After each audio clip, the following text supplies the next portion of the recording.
First of all, Chief, thank you so much for indulging us here.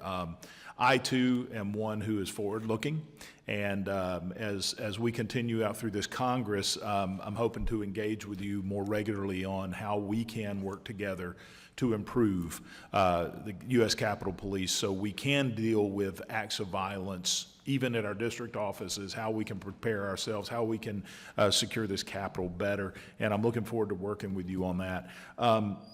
As one who is here and who has custody of these 44,000 hours of videos, I can attest there were acts of violence, there were acts of terrible violence that day.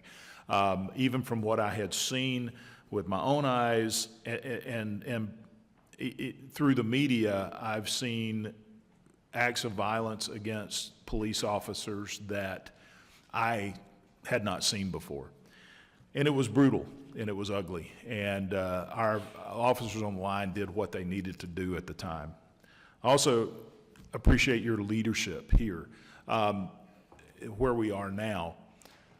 One of the reasons it's important that we look back is so that we can identify where the failures were and move forward. And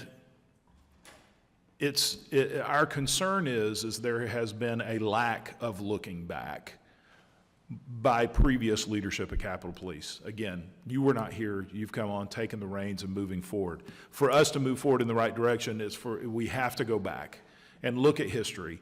Where did we fail? And there was a failure. There was a failure in being prepared because this Capitol was breached. Where did that failure occur? Why were those officers they did not have what they needed? They were not in the proper position.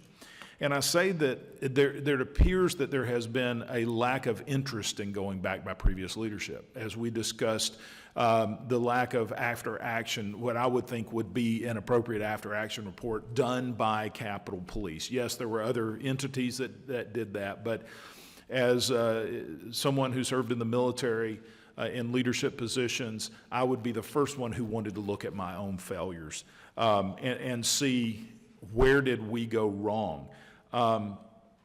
There was the fact the January 6th committee, the select committee on January 6th had a blue team that they were dedicated to looking back, finding the failures and making corrective action. We're the custody of the January 6th documents. We have very little information from the blue team. It's as if any work that they did was suppressed or it's not existence or they didn't do anything.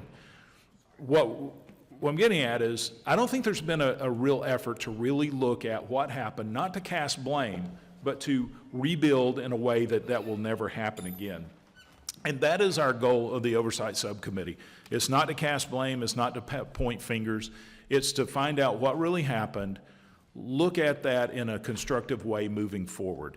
And with that, the only question I have in the second round here would be, as we do this, as our committee looks at this in a bipartisan manner, there is information that we would need to obtain. And are you willing to make officers available for bipartisan interviews to help us gain information that we need for our report? Will you make that commitment? I would have no objection to that. I appreciate that. And also, just because of what we have seen, and there's been some questions of this, will you commit to this committee that no employee at the Capitol Police will face retaliatory actions for speaking to this committee? I can guarantee you that will not happen under my watch. And I believe you, Chief, and I appreciate it. Thank you for the job that you do.